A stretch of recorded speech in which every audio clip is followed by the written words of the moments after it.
নোয়াখালী থেকে আমাদের বাসায় বেড়াতে আসলো আমার ছোট পিসা পিসি এবং তার মেয়ে, মানে আমার বোন ও তার বাচ্চারা।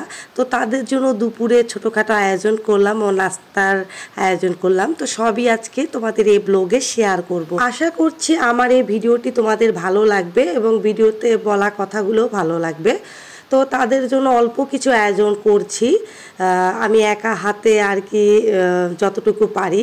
তো এখানে 3 প্রকার মাছ ভেজে রেখেছি, সেটাই টমেটো দিয়ে। এখন যেহেতু শীতের সিজন, টমেটো, দেশি টমেটো আর এখানে দেখো দেশি পেঁয়াজ দিয়ে একটা চটচটি রান্না করব টমেটোর। আর এখানে পাবদা, ট্যাংরা আর বাটা মাছ, 3 প্রকার মাছ আমি এটা করছি, মিক্স মাছ। এই চটচটিটা খেতে কিন্তু ভীষণই মজা লাগে। তো ভাবলাম চটচটিটা রান্না করি। তো অনেকেই প্রশ্ন করতে পারো, মানে ভাবতে পারো যে নোয়াখালী এত দূর থেকে আমার পিসা আমার বাসায় এসেছে। আসলে ব্যাপারটা তা নয়। তো কিছুদিন আগে আমার জ্যাঠাতো ভাইয়ের ছেলে অন্নপ্রাশন হয়েছিল মহাপুর ভোগ দিয়ে। তো আমার ভিডিও যারা রেগুলার দেখো তারা লাইভে দেখেছ। তো আমার বাবার বাড়ি সান্তাহারে ওই অনুষ্ঠানটা হয়েছিল। তো সেই অনুষ্ঠান উপলক্ষে নোয়াখালী, মানে আমার দেশের বাড়ি থেকে, মানে আমার দেশের বাড়ি বলতে এটাই বোঝাচ্ছে, মানে আমার বাবা মা পুরো, মানে আমাদের ফ্যামিলি নোয়াখালীতে আমাদের বাড়ি।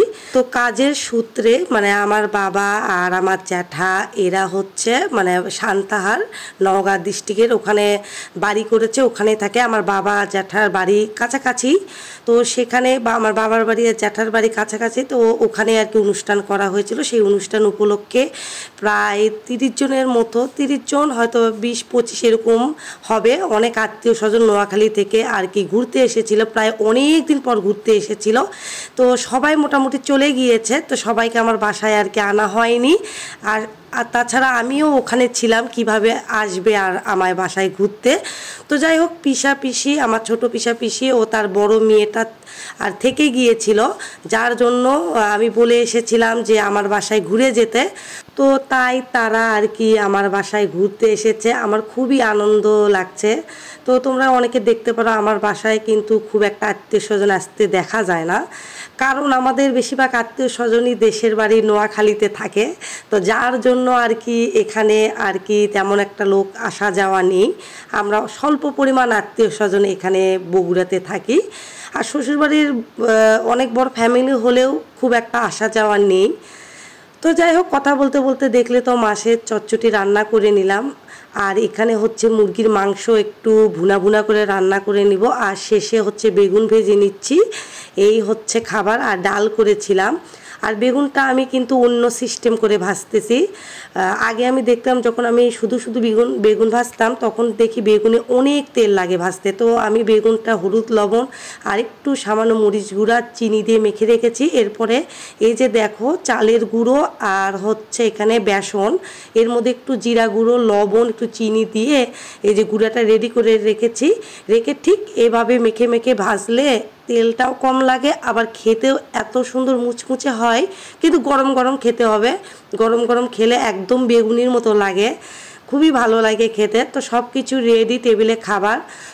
এখন তারা আসলেই খেতে দিব। এই যে এখন আর একবার তোমাদেরকে দেখিয়ে দিই কী কী ফাইনালি রান্না শেষ করলাম। তো এখানে মাংস রান্না হয়েছে, বেগুন ভাজা দেখলে, এই যে 3 প্রকার মাছ দিয়ে চটচটি করেছি মিক্স। আর এখানে হচ্ছে ডাল রান্না করেছি, মসুর ডাল পাতলা করে। তো এটা হচ্ছে একাদশীর আগের ভিডিও। তো আজকে ভয়েস দিয়ে ভাবলাম এটা হচ্ছে তোমাদের মাঝে শেয়ার করি। তো আরও অনেক ভিডিও তোমাদের কাছে শেয়ার করার ইচ্ছা ছিল বন্ধুরা, কিন্তু মোবাইল ফোন নষ্ট হওয়ার কারণে আমি কিছুই শেয়ার করতে পারলাম না। এখন আমার পরিচয় করে দিই, এটা হচ্ছে আমার ছোট পিসা। আর এই যে এটা হচ্ছে আমার পিসি। আর ওই যে ওটা আমার বোন, মানে আমার পিসির বড় মেয়ে আর তার 2 ছেলে। আমার এই বোনটার আর একটা ছেলে আছে, তাকে রেখে এসেছে। আর আমার পিসির আরও 2টা মেয়ে আছে, তারাও এসেছিল কিন্তু তারা আগেই চলে গিয়েছে, তারা আসার সুযোগ পায়নি। তাদের খুবই ইচ্ছা ছিল আমার বাসায় আসা, আমারও খুব ইচ্ছা ছিল তারা আমাদের বাসায় এসে আর কি একটু খাওয়া দাওয়া করুক, ঘোরাফেরা করবে। কিন্তু আসলে সময়টা এমন ছিল, তো ওভাবে আর কি সবাইকে আসা যাওয়া কোনো কিছুই হয়নি। তো যাই হোক, খাবার দাবার শেষ, এখন অনেক পরে এটার ভিডিও। একটু ঘুম টুম দিয়ে নিয়েছি, রেস্ট করে এটা সন্ধ্যার দিকে। তারা আসলে আমার বাসায় থাকবে না, চলে যাবে আজকে রাতেই, মানে সন্ধ্যার দিকে চলে যাবে। তো তাদের জন্য আমি চা করছি। আর আমার পিসি, মানে পিসি বলতে ভুল হবে, আমাদের নোয়াখালীর প্রত্যেকটা মানুষ চা খেতে ভীষণ পছন্দ করে। তারা সারা দিনে 10-15 কাপ চা খেয়ে ফেলে দেয়। তো আমি এখানে সুন্দর করে চা করেছি। আর এই যে আসার সময় ওরা মিষ্টি নিয়ে এসেছিলো, আর এখানে ডাল পুরি, আর এখানে হচ্ছে শশা মানে সালাদ দিয়েছি, আর বিস্কুট তো ছিলই। তো এগুলো ওরকে যাওয়ার আগে নাস্তা করতে দিলাম। এই যে মিষ্টি খেতে দিয়েছি আর ডাল পুরি। তারা তো খুব খুশি হয়েছে আমার বাসায় এসে। তো তাদের জন্য খুব একটা বেশি আয়োজন করতে পারিনি, তো যতটুকুই করতে পেরেছি তারা কিন্তু ভীষণই খুশি হয়েছে।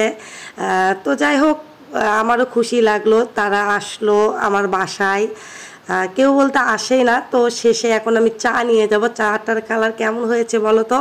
তো যাই বলো না কেন, নিজের প্রশংসা কখনো নিজে করি না, কিন্তু আমি কিন্তু চা অনেক ভালো বানাতে পারি। কারণ আমি চা এমন তেমন চা খাইও না, আর এমন তেমন চা মানুষকে দেও না। মানে আমি চা খেতেও পছন্দ করি, আর যেমনটা খেতে পছন্দ করি ঠিক তেমনটাই বানিয়ে খাওয়াতেও পছন্দ করি। তো আমার চা খেয়ে তো তারা খুবই প্রশংসা করছিল। মানে আমি যখন আর কি নোয়াখালী যেতাম, তাদেরকেও ওখানে যেও চা বানিয়ে খাওয়াতাম আর কি, যার জন্য তারা চা নিয়ে এটাই বলছিল যে খুব নাকি স্পেশাল চা বানিয়েছি। তো যাই হোক, ভিডিওটা কেমন লাগলো জানিও, আর ভালো লাগলে লাইক কমেন্ট শেয়ার দিও, ফলো দিও। টাটা।